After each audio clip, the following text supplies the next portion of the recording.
to go. All right.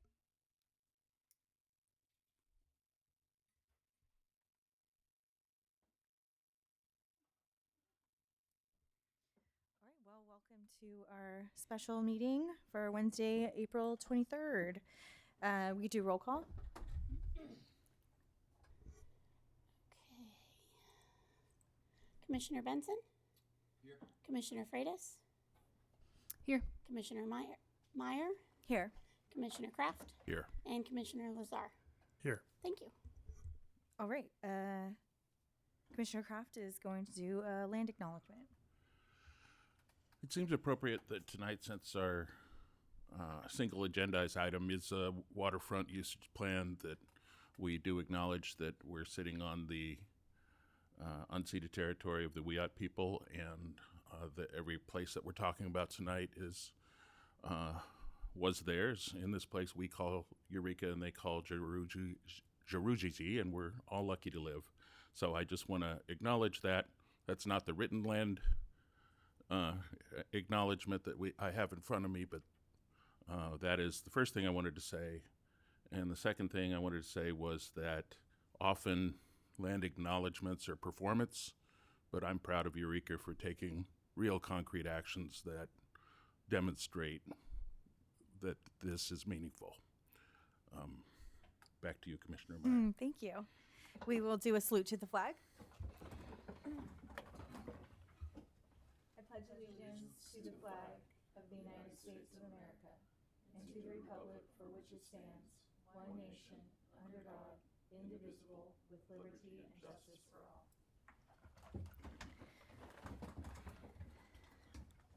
We will move to approval of minutes, and we have February and March. Should these be two separate items? It can all be one item. Fantastic.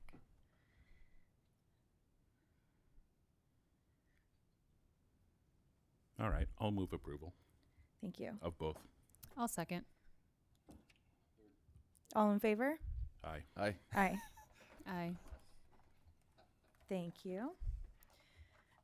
We will open up oral communications, which is an opportunity for anyone to speak on anything that is not currently on our agenda tonight.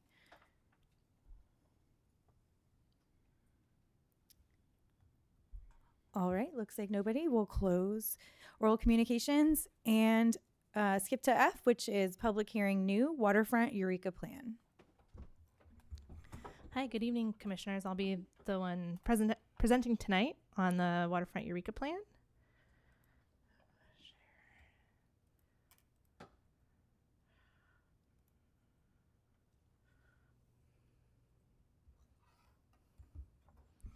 We call it the WEP for short. I might be saying that during the presentation.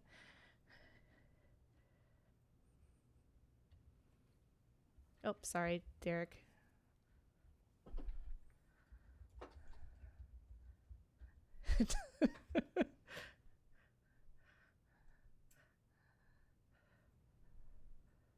All right. All right. The WEP is a specific plan for the systematic implementation of Eureka's general plan within the city's coastal core area.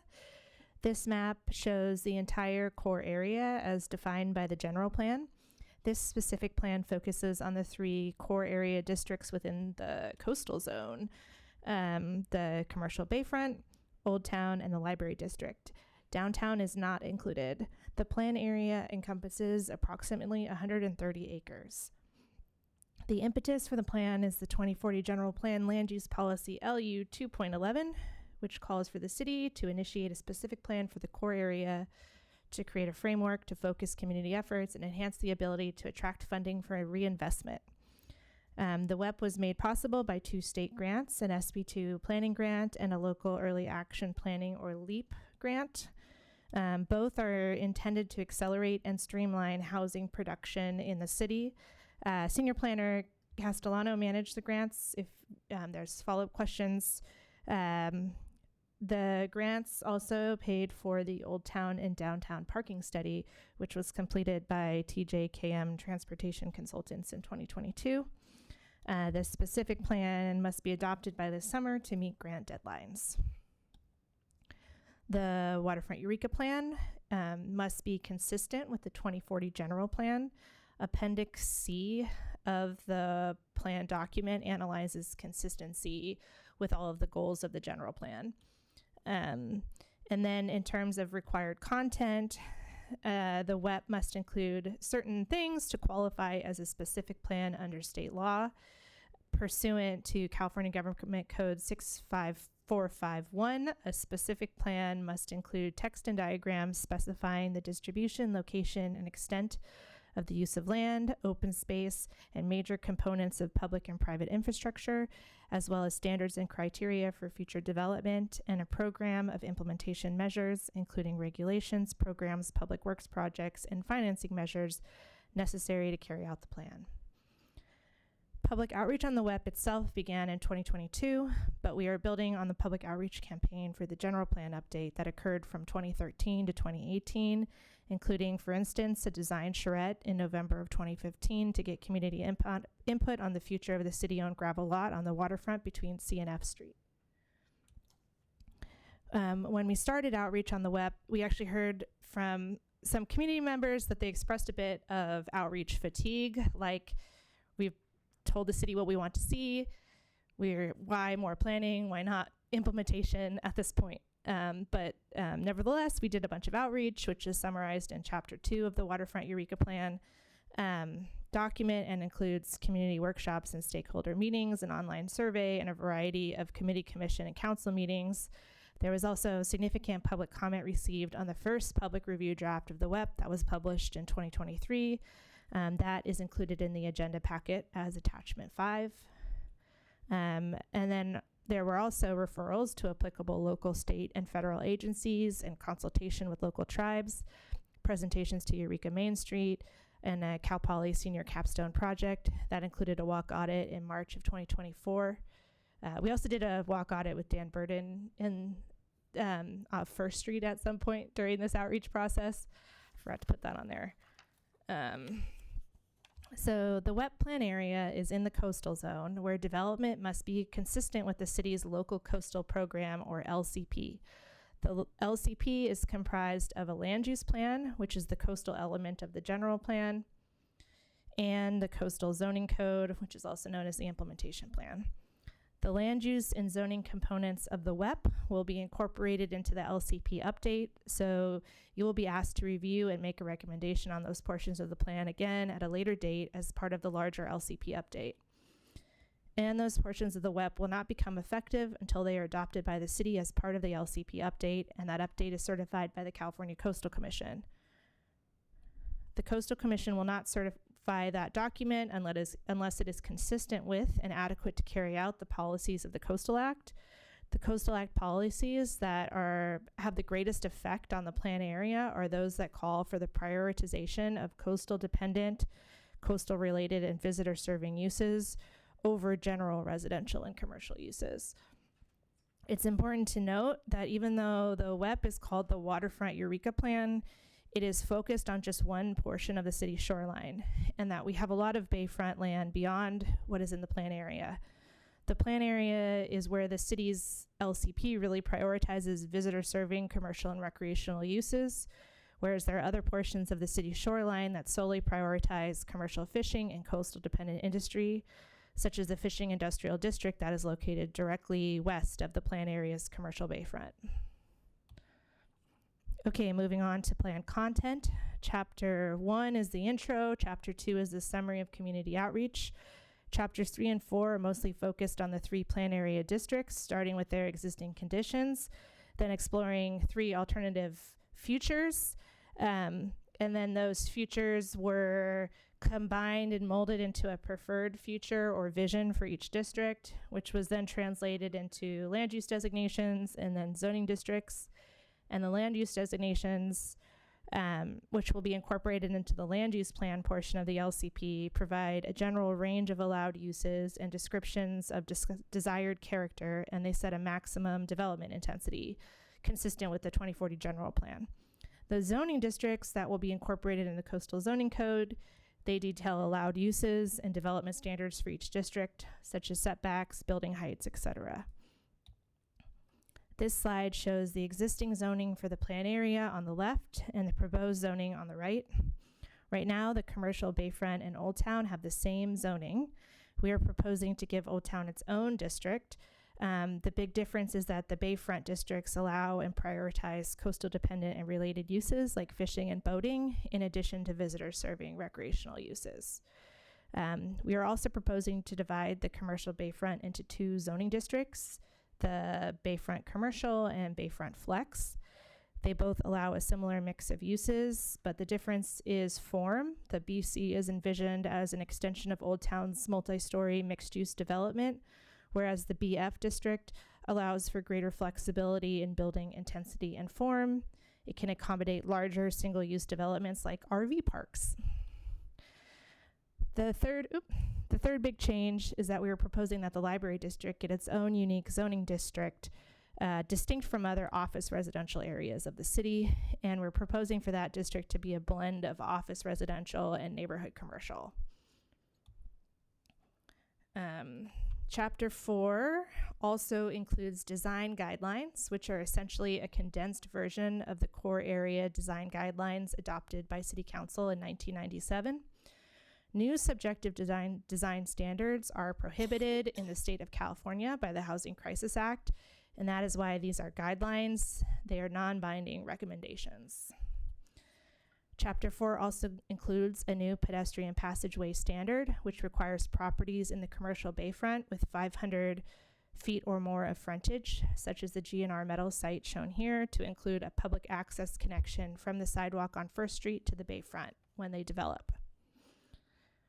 Finally, Chapter 4 has additional standards that apply to the street-facing ground floors of buildings on streets that are designated as pedestrian-focused frontages in Old Town and the Bayfront commercial zoning districts. These standards require a 12-foot minimum ground floor ceiling height and a minimum of 65% storefront transparency between 3 and 7 feet above the sidewalk, and they require the ground floor businesses to utilize their transparent storefronts during operating hours for visually interesting displays and or business activities. PFFs also prohibit ground floor street-facing residential uses, although on the PFFs that are shown in blue here, that prohibition is waived for high-density residential, which is defined as the density of 66 dwelling units per acre or greater. And then on the orange PFFs, on the ground floor street-facing tenants that have eye-level windows or transparent doors, they have to have active ground floor uses, which are defined as uses that are reliant on pedestrian foot traffic to function. They have frequent customer visits, they're open to the general public, they're open during regular business hours, and they sell goods consumed on site or carried away by customers or services of a personal or recreational nature. Also, no new offices are allowed in these ground floor street-facing spaces. We received comments, including from the Planning Commission, that more streets or all streets should be pedestrian-focused frontages. And yes, all streets should be subject to standards that make them active and inviting to pedestrians, but PFF standards are only appropriate for ground floor commercial storefronts. They aren't appropriate for areas with ground floor residential. And we really don't think adding more area that requires ground floor storefronts is a good idea because we're already struggling to fill existing commercial storefronts, and the point of the update is to remove regulatory barriers to housing.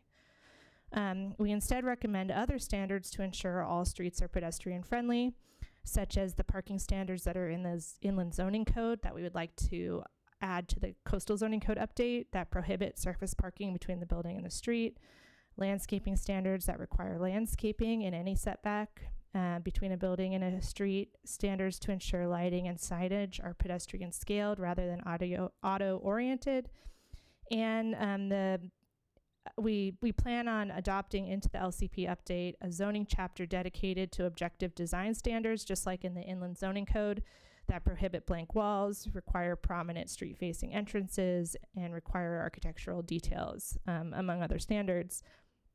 And we're currently working with our consultant, Ben Noble, on strengthening the standards that are in our inland zoning code that we're going to add to the LCP update, including adding standards unique to residential development, large developments, parking structures, etc.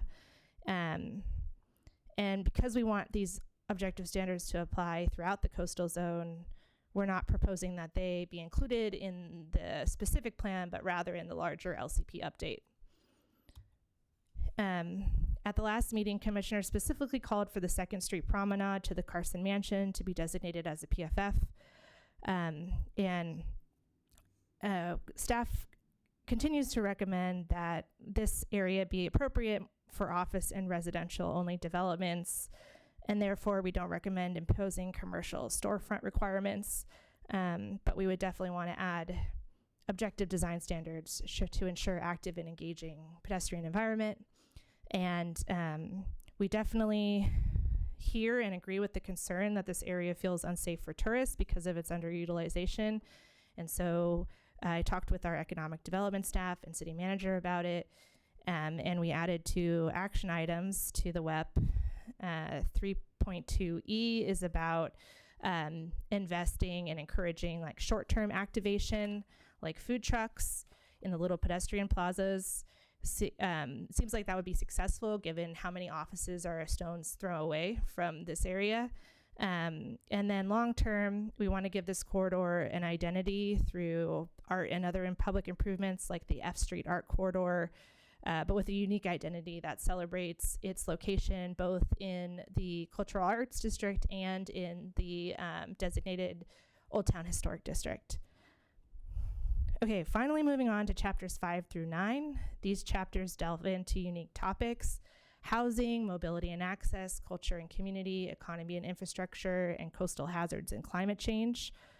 The major driver of implementing the WEP is private development that is consistent with and furthers the WEP's vision.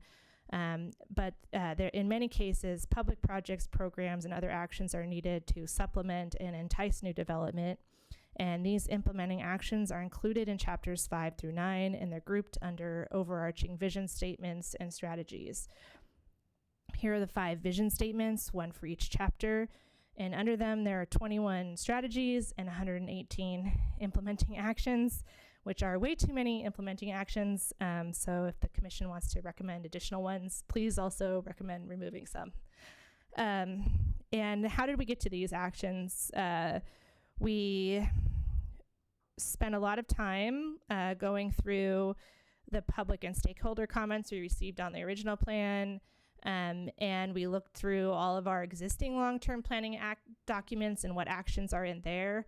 And then we had conversations with the staff responsible for implementation, community services, engineering, economic development, Humboldt Transit Authority staff, et cetera. You can see the source of each action in chapter 10 of the plan. It's the last column in the implementation matrix. So yeah, chapter 10 includes the implementation action matrix, which gives like timing and responsible party for each action. It also introduces Appendix D of the plan, which is about funding and financing, and Appendix E, which is about CEQA streamlining for future development in the plan area. And then chapter 11 is just the definitions for all the land uses that are listed in chapter 4 regulations. Okay, so the plan itself is subject to the California Environmental Quality Act, CEQA, but an environmental impact report was prepared for the 2040 general plan and adopted by City Council back in 2018. And that plan analyzed build out of the city through 2040, including anticipation of 1,886 new residences and 1.6 million square feet of new non-residential uses. And the specific plan is really meant to implement the general plan and is consistent with it. And there are CEQA provisions that prohibit the preparation of a subsequent or supplemental EIR for a project unless certain criteria are met. There has to have been substantial changes to the project or substantial changes to the circumstances under which the project will be undertaken, or new information of substantial importance. And the results of that change or information are new significant environmental effects or a substantial increase in the severity of previously identified significant effects. And we don't believe any of these criteria are met. So instead of preparing a supplemental or subsequent EIR, we prepared an addendum to the general plan's EIR from 2018. And that addendum explains how the WEP does not result in new or substantially more severe significant environmental effects than what was analyzed in the general plan EIR. Okay, so WEP adoption. The Planning Commission tonight will be making a recommendation to City Council, and then City Council will take action on the WEP at their meeting on May 6th and on the CEQA addendum. But as I alluded to earlier, that's not the end of the story. Then staff's going to incorporate the WEP land use and zoning provisions into the larger LCP update. We're going to bring that LCP update back to Planning Commission for a recommendation, and then to City Council for adoption and transmittal to the Coastal Commission. And then there'll be a hearing at the Coastal Commission to certify that document. And that's when the land use and zoning will go into effect after certification by the Coastal Commission. But the rest of the plan, all the implementing actions will go into effect once and if adopted by council on May 6th. Okay, so the recommendation is for Planning Commission to hold a public hearing, consider the draft Waterfront Eureka Plan and CEQA addendum, and then adopt a resolution recommending City Council adopt the WEP and CEQA addendum. And I will stop sharing. Thank you for the summary. I know that you guys have worked really hard on this, and for how long, because I've been hearing about it since I joined the commission in 2018, so I know it's been a long time coming. So congratulations for getting this far. Yay. I'll open it up for questions for staff.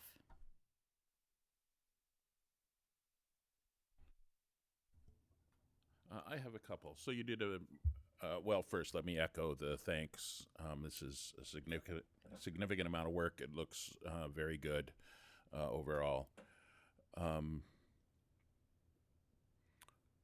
So I'm not a libertarian, but I have a little guy that lives inside me that I let out once in a while.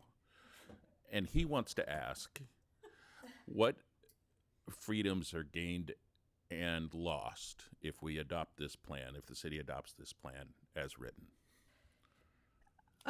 In terms of the regulations, a good place to look for, in the housing chapter, there's a section about removing regulatory barriers to housing, and it refers to the standards and guidelines in chapter 4, and has the bulleted list of like a dozen ways the regulations are removing, the regulatory changes are removing barriers to housing. Our current Our current regulations were adopted in the 1980s, and they're from the 1960s, and they're suburban, sprawl, auto-centric, single-use regulations that aren't meant they were meant for like new development, not traditional grid pattern of multi-use mixed-use multi-story buildings. So this zoning is more in line with modern best practice, and which is a lot less focused on things that really impede on reuse and revitalization of traditional areas like our old town. Kaylin? Yeah, I was going to say some of the things that come to mind for me is a lot of the uses in like Old Town are very old and they're very specific. So if someone like the computer gaming store comes in, they had to get a conditional use permit and a coastal development permit, even though they could be visitor serving. So that would be removing that barrier. And so instead of going through that whole process and then conditioning them to have interesting windows and selling stuff, there's just already a standard that would allow a use like that. But now you just have to be visually, provide retail sales or be visually interesting. So that cuts out a lot of permitting there. Also, to develop housing in this area, there were minimum open space requirements that were really prohibitive as well as, the parking. So it doesn't prohibit parking. Developers definitely can still come and build parking. It's just now controlling where the parking will go, like behind the building or, not in the street facing facade. But I think the biggest thing is removing some of that arduous permitting in the Old Town area to keep our tenant spaces filled. Yeah, the current zoning, it's like only visitor serving, tourist serving, or coastal dependent coastal related things are principally permitted. Everything else is conditional regardless of where it is.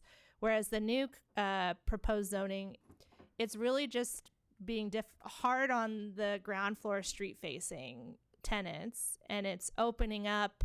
Now you can have residential principally permitted, no CUP, CDP if you're above or behind that street facing tenant.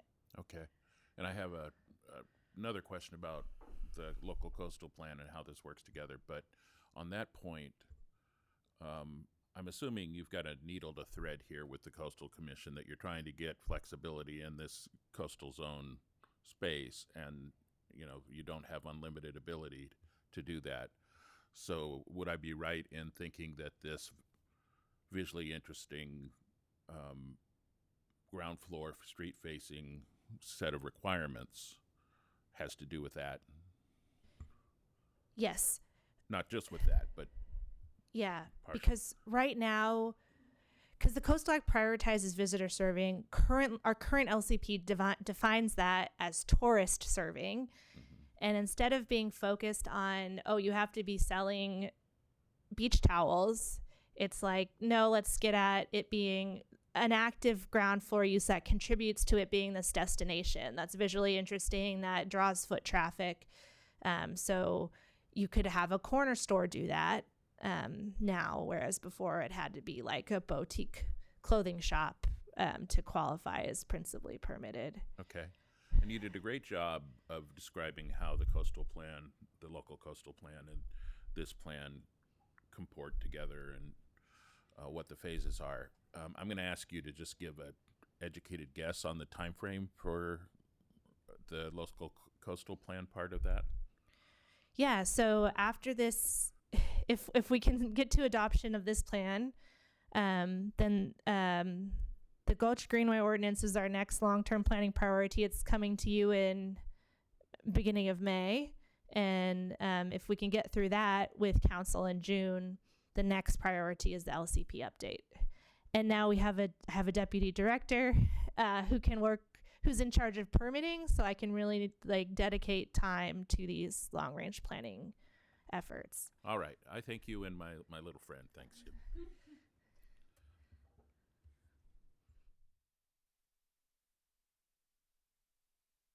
The one thing I wanted to ask about, and I'll just pre-apologize and say I didn't read the addendum that closely, so if this is addressed in there,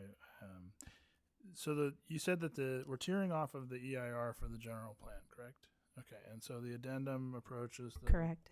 And I think it's appropriate to do an addendum, but the one thing, the timing of the general plan EIR's certification was 2018, is that right? Correct. And SB 743 took effect in 2020, and it changed the transportation analysis section. So how are we handling it? I would think that this, just by nature of what it's doing, will be lowering potential VMT through the mixed use elements and things of that nature. But how did we kind of deal with reconciling the fact that the LOS approach was what we were using under our general plan versus the VMT? Yeah, what's great is that the California Attorney General, Rob Bonita, in a CEQA case involving the city, a recent CEQA case where we were sued, the Attorney General confirmed that level of service impacts can be disregarded in further CEQA analysis related to the city's general plan EIR, and we quote what the Attorney General said in our transportation section of our addendum. Wait, so it was our city was in a case? Yeah. Well, that's convenient, I guess, for this. Yeah. Well, I will split the hair to say it means we're not bound by those kind of archaic policies or analysis that was in the general plan, right? It doesn't have to persist into the future even because the checklist changed. But as far as how did we handle the VMT discussion in the context of the addendum for this action? Also, what's interesting is that our general plan found vehicle miles traveled to be a significant impact, and we adopted overriding considerations. So basically, this plan is not going to substantially increase the severity of that significant impact. So it's a pretty straightforward analysis. Okay. Yeah, So- I'd like to clarify that the general plan EIR did do a mini VMT analysis, and they acknowledged that that was coming up. Yeah. Okay. That sounds good. I don't need any more discussion on that. You showed an exhibit during your presentation, Director Kenyon, that was a grid of the PFF stuff, and you were showing orange and blue, and how the ones that were in, one would allow an FAR upwards of 66. Is that right? And the other one wouldn't, that to unlock the ground floor Residential. not being commercial or something, you had to achieve a certain density. Is that right? Correct. And how did you decide on what was red, what was green, orange, and what was blue as far as where you could do that? Yeah, we had a bit of a conversation about this at the last planning commission meeting about getting to that orange and blue area. The orange is like the core of the core visitor serving area. And that was, we got to that through, our discussions with Main Street and then the Cal Poly Senior Capstone project where they inventoried all the ground floor uses. And then we did a walk with a bunch of the business and property owners to talk about it. And that's kind of how we got to the core of the core, because the area, Old Town, is much larger than like visitor served tourist oriented areas like Cannery Row and Monterey that get way more tourists than we do. It's too big. So we're trying to dwindle down the area that's like hardcore. You have to be visitor serving and open it up, because if you look towards the outer areas of what's designated as Old Town, it doesn't feel the same. It's got a lot of conversion of old houses into commercial and offices. Right. Okay, that makes sense. And I think, would you say that kind of is an illustration of where we're trying to push the envelope with the Coastal Commission and their level of comfort on certain things?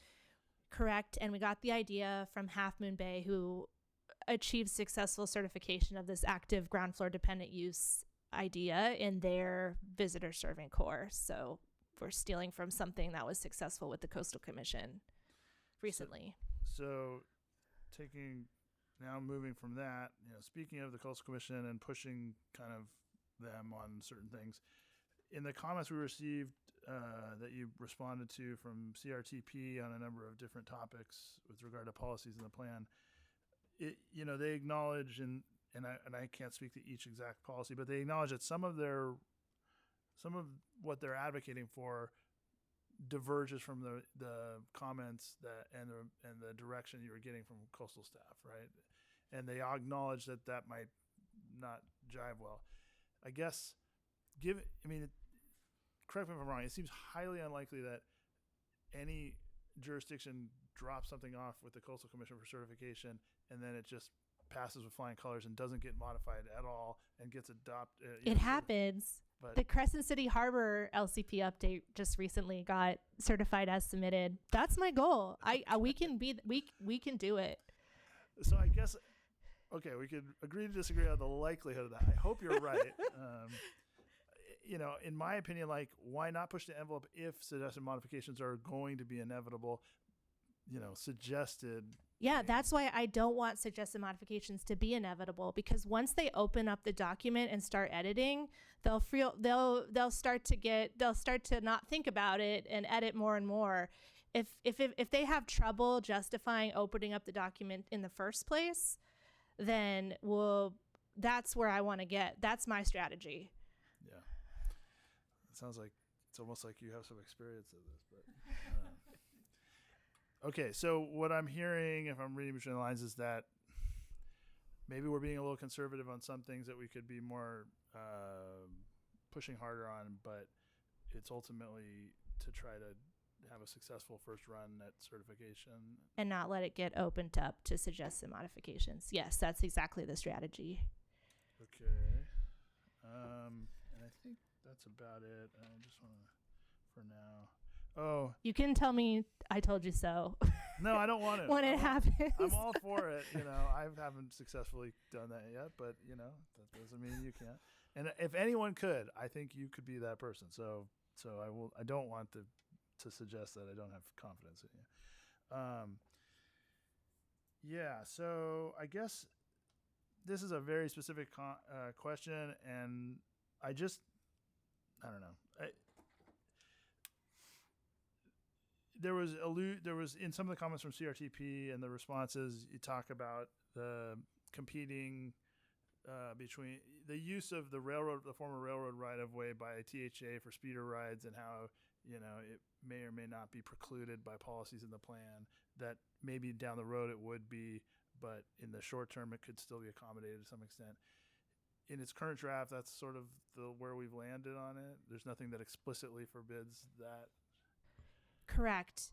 The current draft has an action to call for more planning for First Street Waterfront Drive, because from the 2023 public draft, we received a lot of conflicting and passionate comments about that railroad right of way. Okay. I think that's all I have for right now. I think I'd like to hear public comment before. And we're hoping that the Great Redwood Trail agency, we could partner with them to get funding for some community outreach where we really get into the engineering and the space that we have and what could be done. Yeah. Okay. Thanks. What would the Coastal Commission, what would you think their biggest reservation for okaying this plan? The not prioritizing enough the visitor serving, coastal dependent, coastal related uses. Like in the commercial bayfront, those are the uses that are principally permitted. But and offices and residents have to be above and behind another primary use. I think they would probably prefer that to be above or behind priority use, not just any primary use. I shouldn't have said that out loud. Well, I'm just curious as to why they would have any reservations for this plan. I mean, to me, this plan is I love it. It's deregulating situations where it makes it hard for people to add housing, because that's one of our main issues currently is housing. So I just don't understand personally why the reservations would be there, but I've also had my experiences with the Coastal Commission as well, and not everything always makes sense. So I was just curious as to what you thought, what we think is the biggest reservation to okaying this. Yeah, what's cool is that, or exciting, is that a few years ago I would have said parking, but they've definitely changed their tune on that.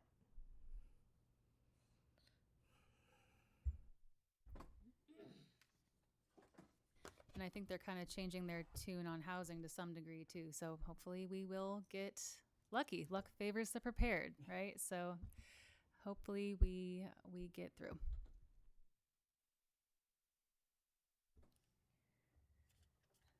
Any further questions for staff before I open up to public comment? All right, we'll open up for comment. As a reminder, you'll have 3 minutes. And please state your name and city of residence.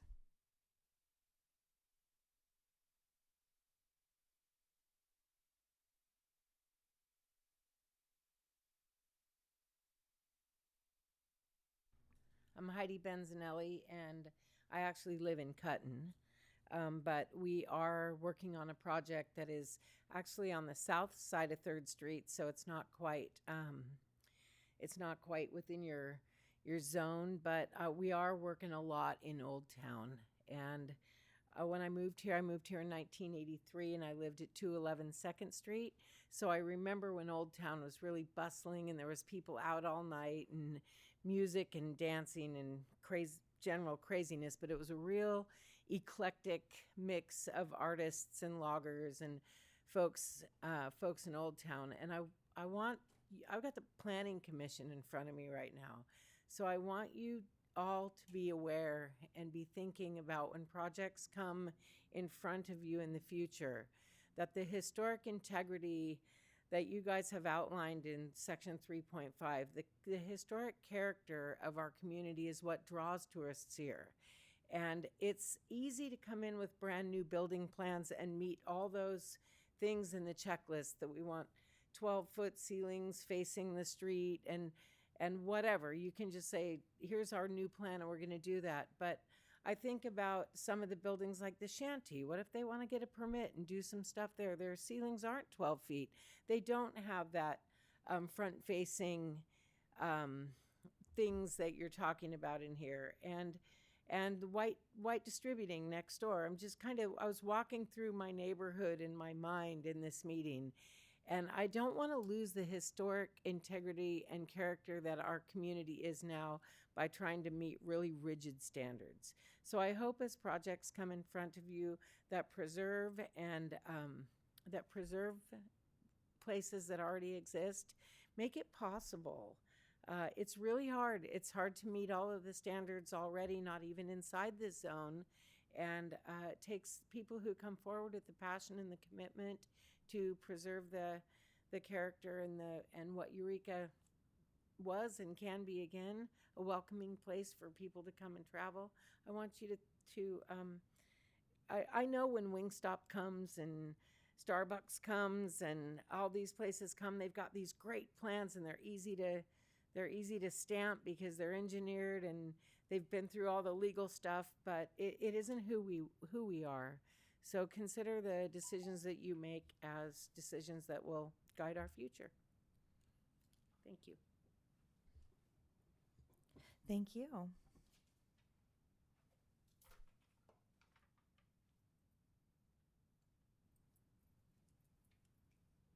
I just have a couple general comments. I am really in favor of the direction where this is going. The thing that concerned me reading all this information was the emphasis on tourism. And I realize now where it's coming from. So I appreciate very much all that information. I'd like to see Eureka be primarily for the residents. And I'd like to see people who come and visit here be honored guests and not somebody to be fleeced. And the other thing that I wanted to mention, when it comes to building buildings, do we have regulations in place that will limit the number of possible buildings that are going to be turned into short-term rentals? And if we don't, we should be considering that now, before we have a problem with a lot of housing units being used as short-term rentals, Airbnbs and whatnot. And the only other comment I have is just a couple comments on sort of architectural stuff. The more balconies we put on buildings, the more connection you have between the buildings themselves and the people who live in them and what goes on in the street. The other thing is every new building should have its dumpster and its trash cans in the building where it can be accessed by the trucks out of the alley. But the dumpsters and the trash cans should not be sitting in our alleys, which could be a real asset for Eureka. Thanks. Oh, my name's Midge Catching, and I live in Eureka. Thanks. Thank you, Midge.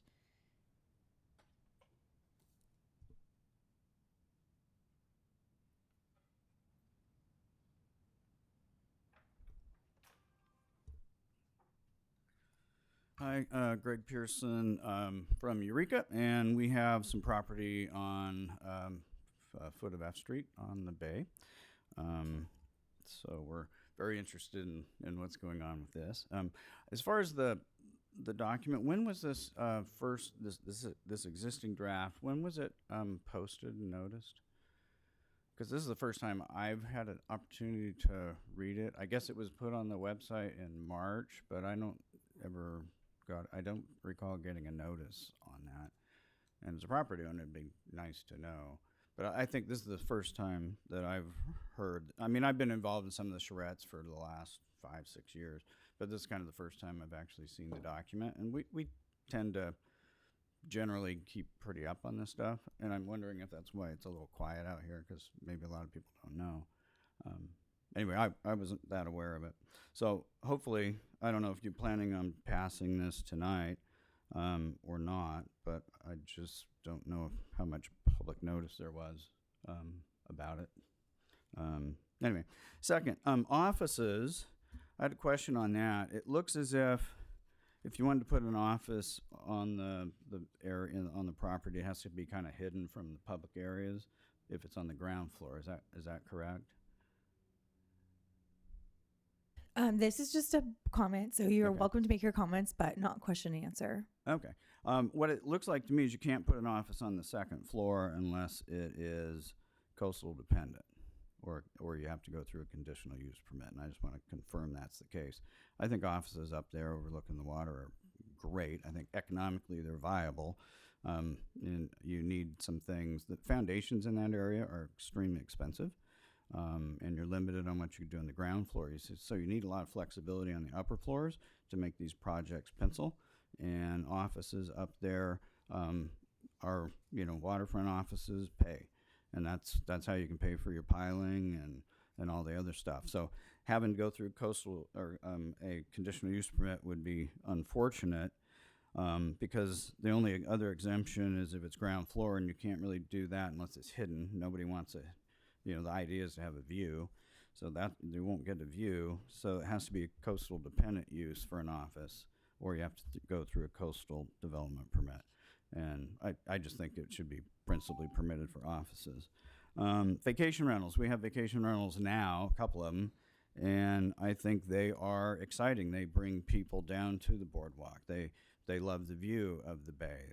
They frequent the restaurants and the ice cream store. And those, I think, are planned to be conditional use permits as well. And generally, I'm not a big fan of form-based code because, to me, it takes away the creativity of the designers and the architects, and it makes everything look the same over the years. And I think variety is really nice. Thanks. Thank you.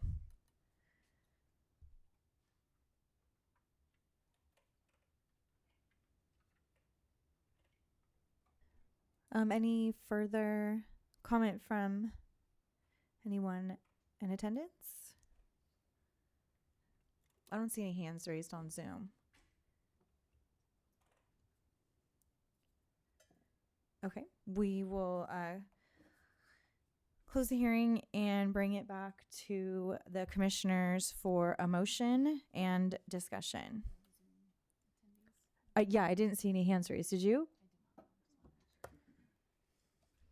If anybody wants to speak during public comment, they can raise their hand on Zoom.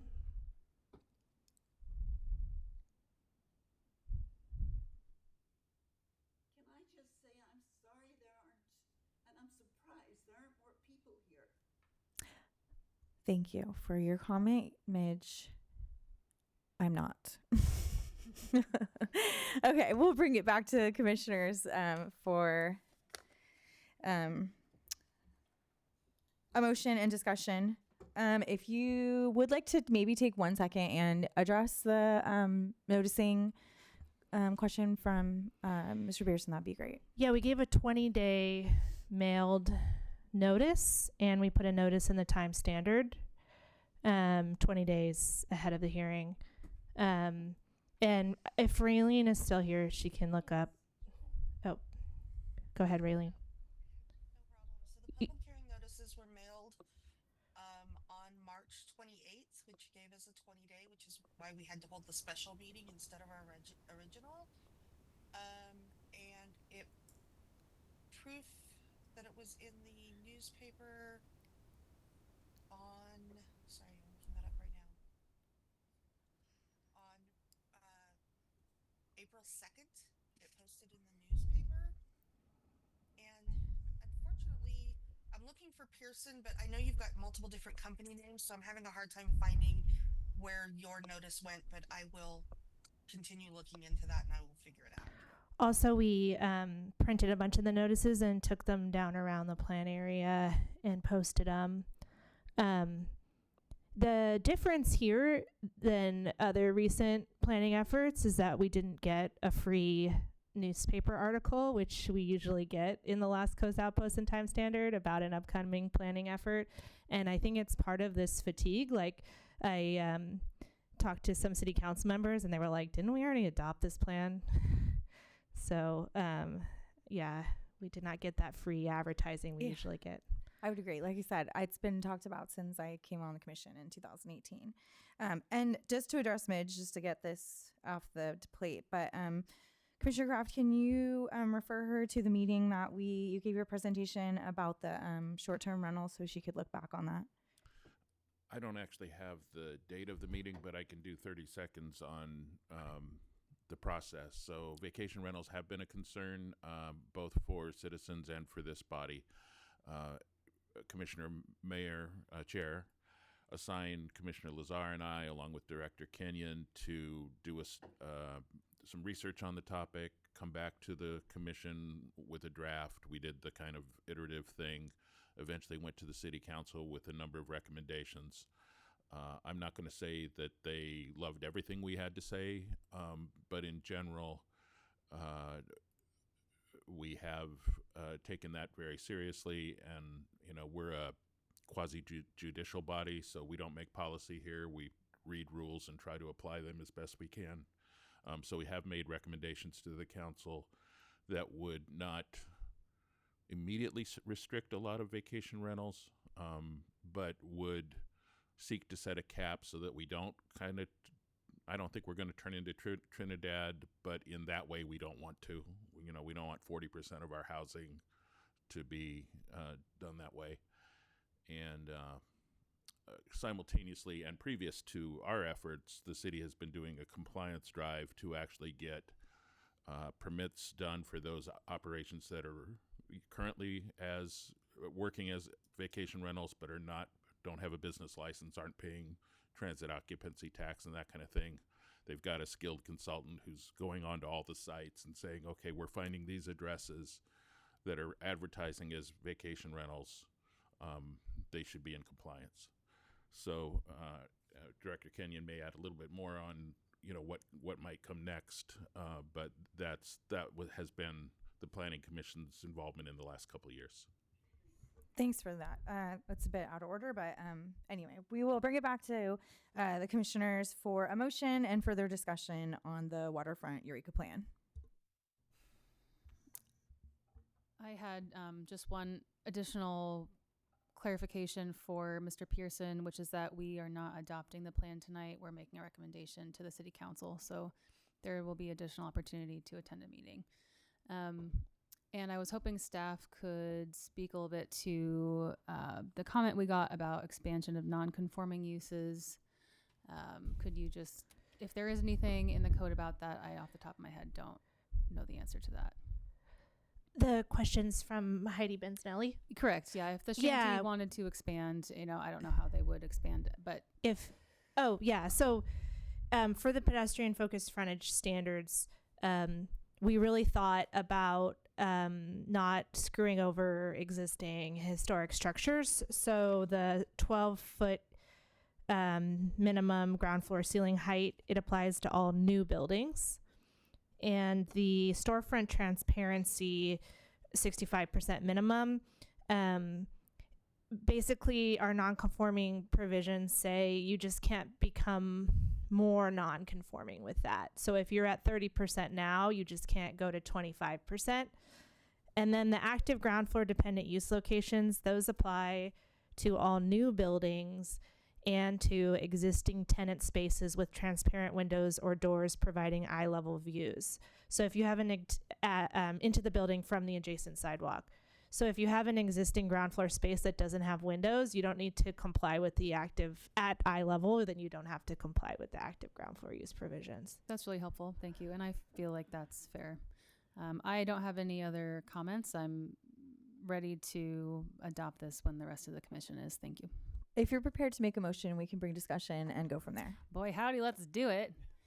I move the Planning Commission adopt a resolution recommending the City Council adopt the Waterfront Eureka Plan and associated CEQA addendum to the 2040 General Plan Environmental Impact Report.